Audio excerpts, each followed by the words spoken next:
Moi boa noite e benvidos, benvidas a un novo espazo informativo da televisión local. Grazas por sintonizarnos nun tempo no comezamos falando de festas, pero comezamos por as festas do Carme e a Fraga, por contamos xa co programa de orquestras de actuación musical que teremos durante esas noites do Carme e da Fraga, noites e días que temos tamén as sesións Vermú. As festas do Carme da Fraga son sempre sinónimo de boa música. E neste ano non ia ser diferente.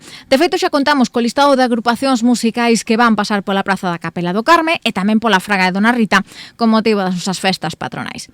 O cartel é do máis atractivo, coas grandes formacións galegas como a París de Noia, a Panorama ou os Satélites, e que se van a encargar de poñer a banda sonora dende o 17 e ata o 20 de xullo e tamén a xornada do 25 de xullo. Así as cousas, para inaugurar o calendario de verbenas, o venres 17 teremos a Orquestra Panorama con Lito Garrido e Mario Álvarez á fronte, que tomarán o relevo do Atún Candú neste caso dende as 11:30 da noite. Xa para o sábado 18 regresa a formación madrileña La Misión e os Players. E para o domingo 19, a Gran París de Noia e outro clásico que non pode faltar cada ano nas Pontes, os Satélites. E o lunes festivo local contaremos co Grupo Origen e coa Orquestra Olympus. Xa para o 25 de xullo, a música da verbena será cousa da Orquestra Triunfo, que actuará dende as 10 da noite. Por suposto, tamén teremos interesantes propostas para as sesións Vermú. Así, o sábado do Carme, dende as 2, na propia praza, contarase coa música do grupo La Mecánica. O domingo, dende as 2 tamén, actuará o grupo Anta, e para o luns, tamén ás 2, contaremos co grupo Pasión. Esta é unha sesión Vermú mítica, esa é a do 25 de xullo, e que este ano estará amenizada polos festicultores. Música para todos os gustos, con reggaetón, pasodobres, rock, pop e coplas das de toda a vida, e que volverán facer das Pontes o escenario perfecto para desfrutar dos mellores sons do verán. Pero evidentemente, falando de festas, o protagonismo inmediato o de agora é para festas do poboado. En menos de 24 horas estaremos recuperando, depois de máis de 20 anos, as míticas festas do poboado. As festas do Poboado das Veigas van ser as encargadas de abrir a programación lúdica do verán e que mañá regresan e por todo alto.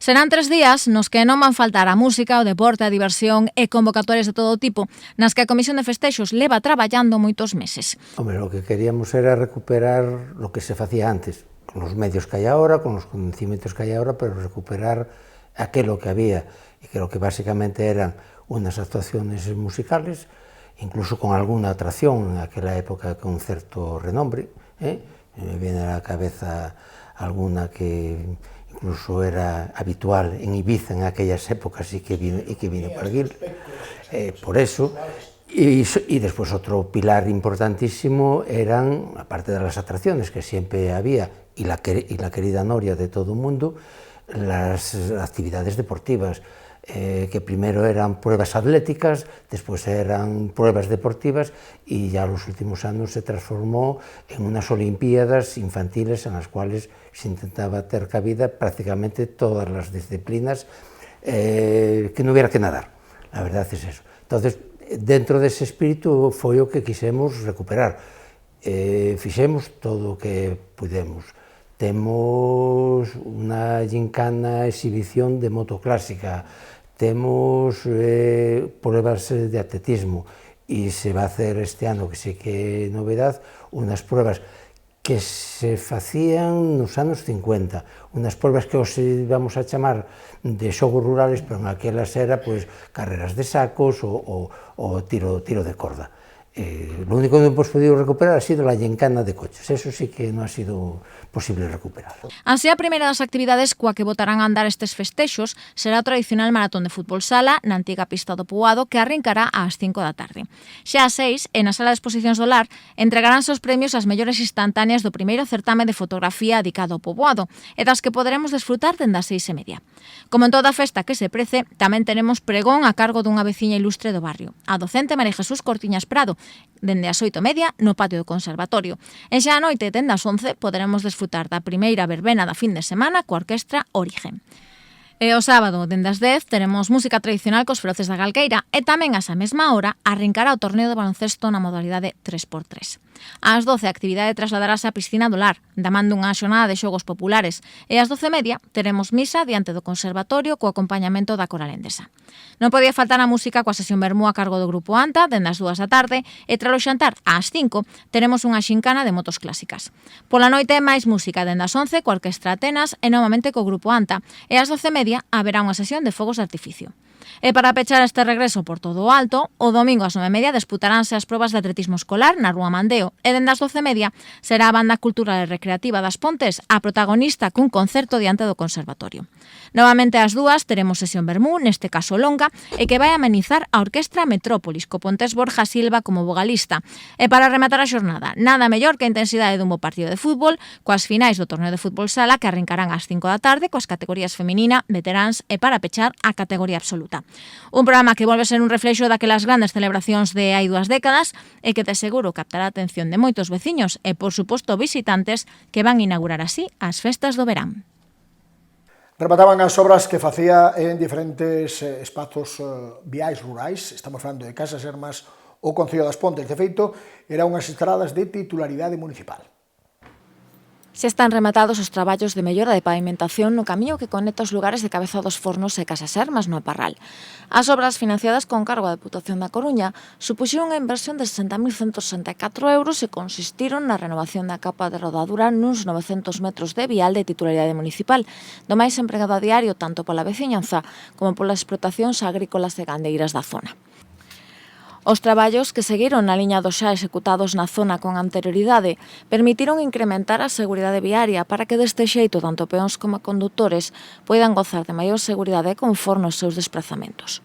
Con respecto ás obras, renovouse a superficie de rodadura de xeito integral, xa que estaba moi deteriorada polo paso do tempo, o tráfico e as condicións de humidade e sombra.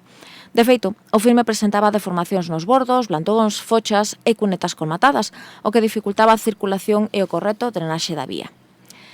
Entre os traballos realizados, incluíse a limpeza de cunetas e noiros, a roza de vexetación nos bordos do camiño, o acondicionamento das beiravías e o reforzo dos bordos deteriorados. Ademais, levouse a cabo o rebacheo do firme existente e a aplicación dunha nova capa de aglomerado. A intervención completouse coa limpeza das gabias existentes e coa renovación da sinalización horizontal. A Feira do Relo vai camiño do medio século, era recoñecida nuns premios que se entregaban en Ferrol. A Feira do Grelo das Pontes vende facerse co premio Artabro Aniversario en recoñecemento ás 45 convocatorias que xa leva as súas costas esta cita do Entroido Pontes. O galardón que recolleu o pasado venres a Edil de Turismo Elena López, xunto coa neta de Xandre Presindín, promotor desta celebración, foi concedido por Galicia Ártabra, pioneira na prensa digital, e que cada ano en dai 15 edicións recoñece a labor de institucións, personalidades e convocatorias de gran traxectoria e relevantes para Ferrolterra. López recolleu este premio da man do presidente da Deputación da Coruña e alcalde das Pontes, Valentín González Formoso, nun evento que tivo o Teatro Jofe de Ferrol como escenario. Onte tiñamos unha emotiva homenaxe a Vitolo, Víctor Guerreiro, que foi alcalde das Pontes ata en 3 legislaturas diferentes, onte era lembrado en Casa do Peso. A Casa do Peso encheuse onte de veciños e veciñas, amigos e militantes do Bloque Nacionalista Galego para render un homenaxe ao que fora alcalde das Pontes, Víctor Guerreiro Pena, e que falecía pasado mes de xaneiro. O evento contou con facianas coñecidas da formación frontista, como a voceira nacional Ana Pontón, que non se quixo perder esta convocatoria.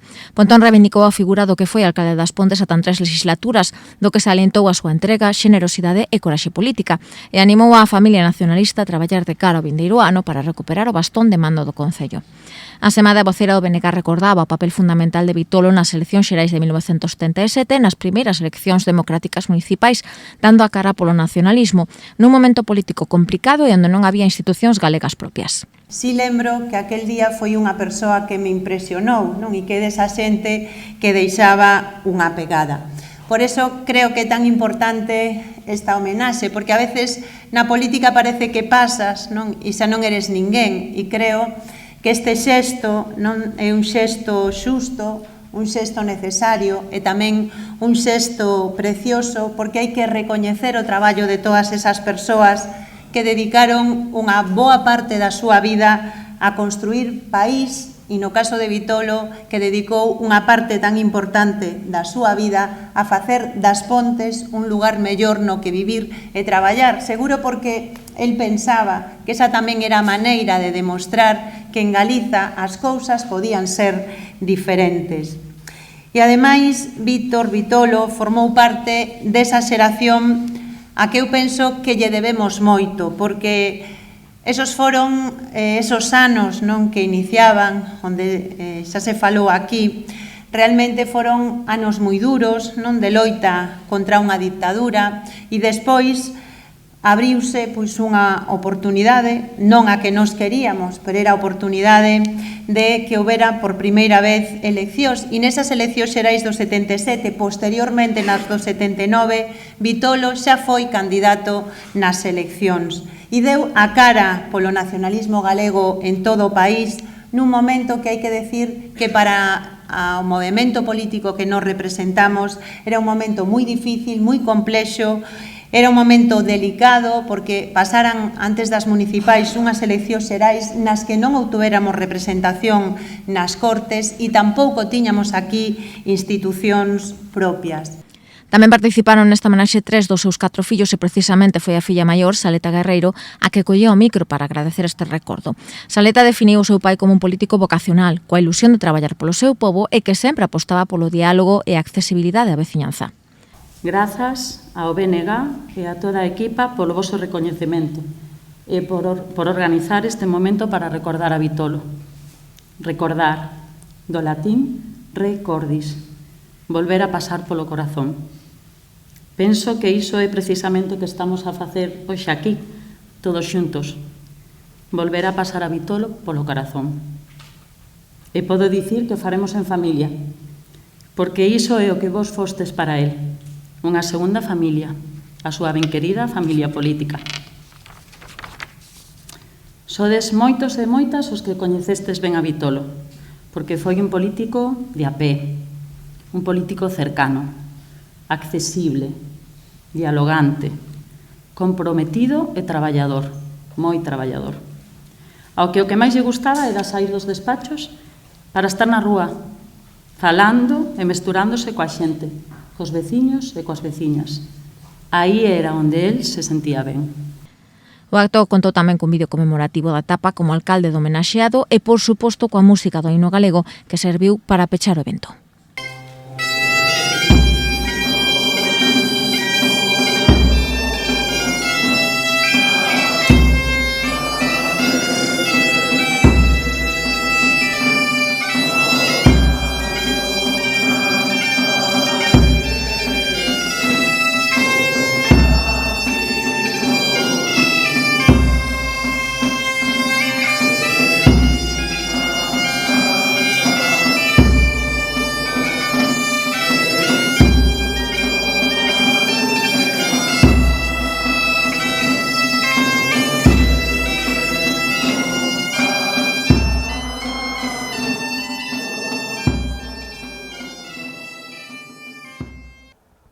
Hoxe tiñamos a última sesión do Xoves na Biblio e mañá temos a presentación dun novo libro, desta vez do lucense do poeta Abraham Pérez.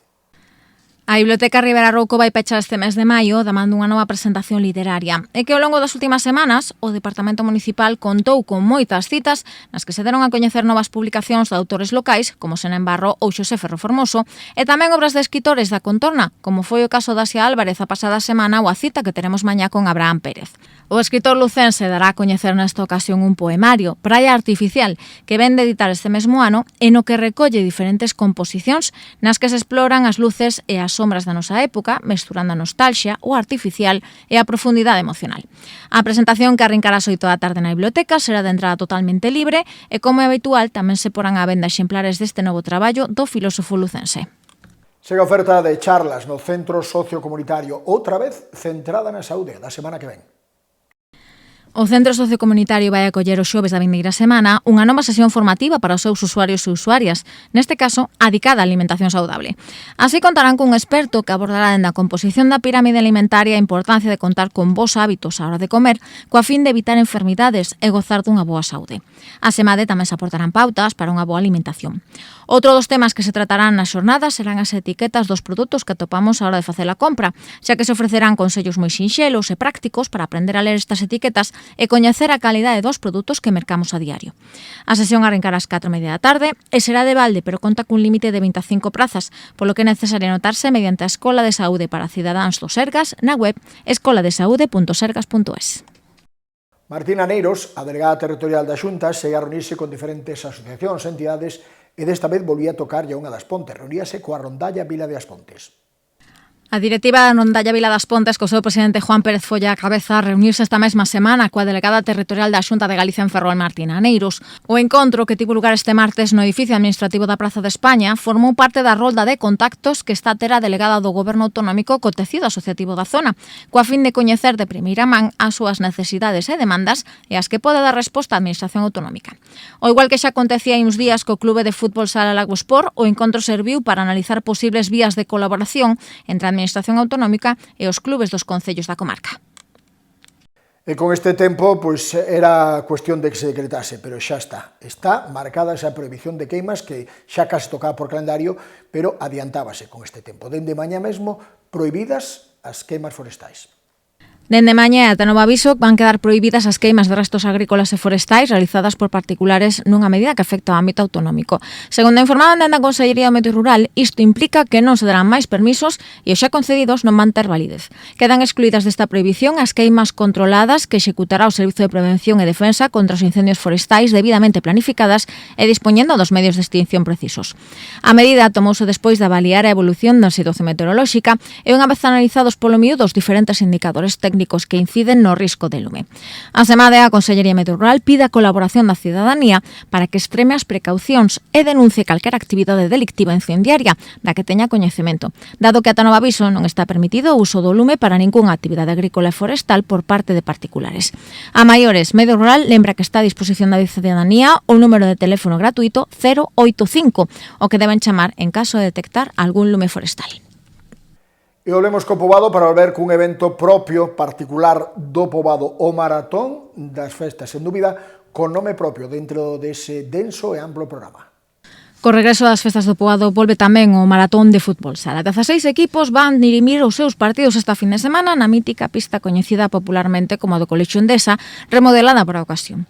Como sempre, un dos grandes atractivos vai ser a disputa ininterrompida de encontros ás 24 horas do día e a carón do mesmo campo da festa.